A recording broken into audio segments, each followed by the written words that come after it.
Hi, welcome to behind the scenes of events creation for Thea the Awakening. So what are these events?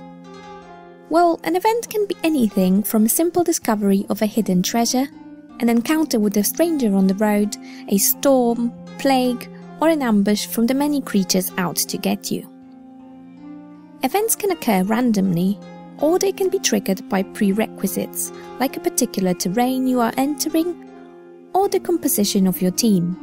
For example, if you have people with a high perception skill, you will spot an interesting feature, but if you don't, you simply walk by none the wiser. To create our events, we use a branching dialogue system which allows us to really diversify our options and make sure every event has at least a couple of different routes and outcomes.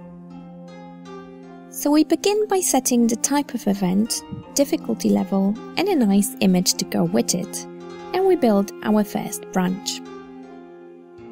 So what I do is I write my events in a Word document and then copy and paste the text into the dialogger.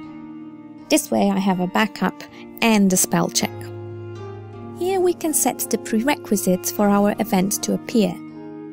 In this case, the event occurs only if it's in the forest, and only when your party has at least one person with the skill of perception of 5 or more.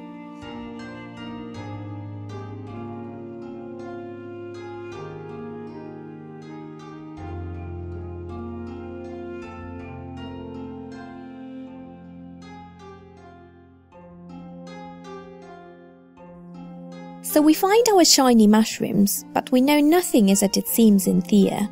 So now we have 3 options.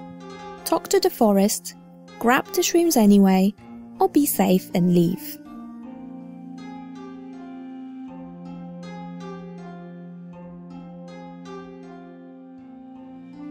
But not all options are readily available to you.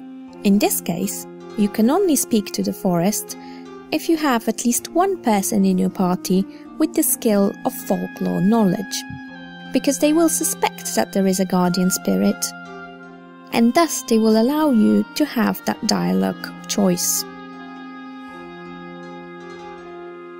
These prerequisites can once more be varied. You could need a particular skill or follow a particular god. Sometimes it will just be up to chance. So this is when the branching begins, with each of these options leading down its own path. So we found out there is a guardian spirit, and we want to convince it to give us the shroomies, because you know, we want it. And so now we enter into a social challenge. Challenges are covered in another video of ours, but in short, you will have a choice to auto-resolve or to enter into a mini card game. So after the challenge, you obviously have 2 options, win and lose, and each will bring its own consequences.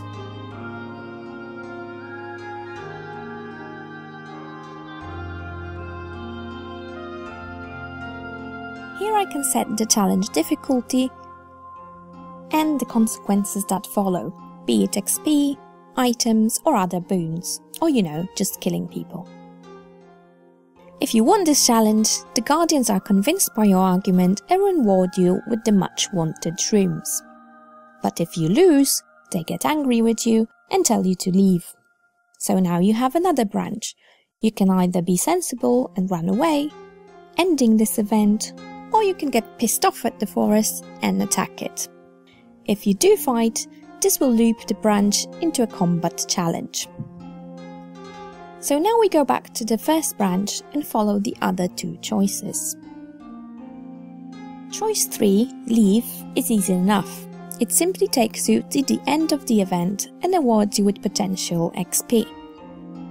The second dialogue choice had us take the shrooms despite our bad feeling about it. As expected, the forest ain't so happy about that, and it tells you to beat it. And once again, you can choose to fight the forest or run away. Once more, the challenge outcome will determine what happens next. As you can see, the branching can go on forever, so we can build a simple encounter like this one or really spread our wings. We can create a chain of events using a spawn on the map feature, which allows us to spawn a creature or a place on the map and attach an event to it.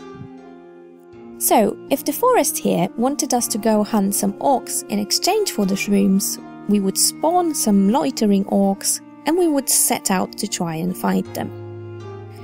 Through these events, you will learn more about Thea, both as it is now and its past.